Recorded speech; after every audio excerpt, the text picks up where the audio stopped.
ઘણા વખત પછી ઘરે ચોલૈની ભાજીનું શાક બનશે. એકદમ સિમ્પલ રીતે બનાવશું. વર્ષો જૂની રીતથી, એટલે કે મારી મમ્મી અને બા જે રીતે બનાવતા હતા ને એ રીતે જ બનાવશું. ચોલૈની ભાજીની પાછળની ડાળખી અને મૂળિયા રેડિશ હોય છે, આ રીતે પેક કરેલી હોય છે. એમાંથી એક ડાળખી લઈને આ રીતે સમારશું. જે કુમળી ડાળીવાળો ભાગ હોય ને એ પણ આપણે લઈ લેવાનો. આ રીતે બધી ભાજી હાથથી સમારી લેવાની. કાતર કે ચપ્પુનો યુઝ નથી કરવાનો. ચોલૈની ભાજીને તાંદળજાની ભાજી પણ કહેવાય છે. તમને યાદ હોય તો શ્રી કૃષ્ણ ભગવાને પણ વિદુરના ઘરે આ જ ભાજી ખાધેલી હતી, એટલે આ ચોલૈની ભાજી ખાવાના ગુણો તમે સમજી શકો છો. તે શરીરમાં ઠંડક આપનારી ભાજી છે. પિત્ત, કફ અને લોહીની શુદ્ધિ માટે હિતકારી છે. ચોલૈની ભાજી પચવામાં હલકી છે. હવે તો આ ભાજી આપણે બારેમાસ મળે છે. આયર્ન, ફોસ્ફરસ ભરપૂર માત્રામાં હોય છે. કબજિયાતનો જેને પ્રોબ્લેમ હોય ને તેના માટે પણ બેસ્ટ છે. આવી ગુણોથી ભરપૂર ચોલૈની ભાજી દરેકે ખાવી જ જોઈએ. આ ભાજી હમણાં આટલી બધી દેખાય છે, પણ જ્યારે એને કૂક કરશું ને ત્યારે એકદમ ઓછી થઈ જશે. બધી ભાજીને સમારી લીધા પછી 3 થી 4 પાણીથી સારી રીતે એને વોશ કરીશું, જેથી માટી કે કોઈ ગંદકી હોય ને તો તે દૂર થઈ જાય.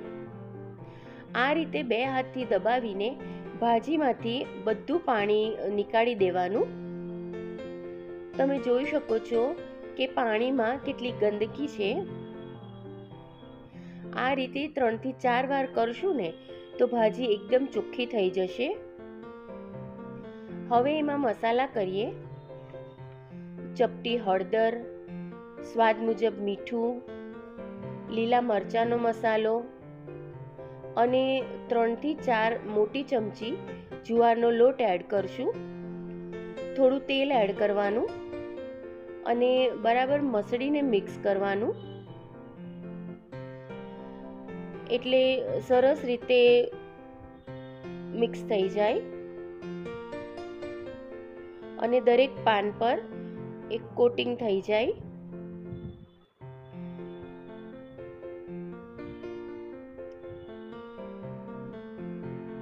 હવે એક પેનમાં તેલ મૂકવાનું. તેલ ગરમ થાય એટલે મેથીનો વઘાર કરશું. મેથી જરા તતડે એટલે તાજી વાટેલી લસણની પેસ્ટ એડ કરશું અને એને સોતે કરશું. લસણનો થોડો કલર ચેન્જ થાય ને ત્યારે એમાં ચોલૈની ભાજી એડ કરવાની અને એને મિક્સ કરીશું. ભાજીને જેમ જેમ મિક્સ કરશું ને તેમ ભાજી સોફ્ટ થશે અને સંકોચાઈ જશે. ચોલૈની ભાજીના આટલા બધા પાનમાંથી થોડી એવી ભાજી જ રેડી થશે.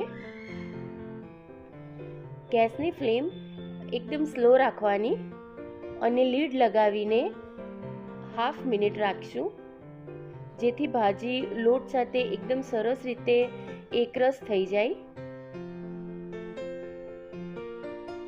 ખોલીને જોઈએ તો તમે જોઈ શકો છો કે ભાજી એકદમ સરસ રીતે કૂક થઈને એકરસ થઈ ગઈ છે અને થોડું ઓઇલ અને થોડું પાણી બંને રિલીઝ થયું છે. આ રીતે કરવાથી ભાજી સોતે થઈ જશે અને ભાજીમાં મીઠાશ આવશે. ભાજીમાં જુવારનો લોટ પણ એડ કરેલો છે અને ભાજીને સેમી સોલિડ બનાવવા માટે થોડું પાણી એડ કરશું અને એને બરાબર મિક્સ કરવાનું. ગુણોથી ભરપૂર તાંદળજાની ભાજી લસણ મેથીનો વઘાર કરીને આ રીતે ઢાંકીને બનાવશો ને તો ભાજી મીઠી, પૌષ્ટિક અને પોષણ આપનારી બને છે. આ ભાજી મારા બા અને મમ્મીની રીતે એકવાર તમે જરૂરથી બનાવજો. હર વખતે તમે આ જ રીતે બનાવશો. જો તમને મારો વિડીયો ગમ્યો હોય તો લાઈક, શેર અને સબસ્ક્રાઈબ કરજો. Till then, bye bye.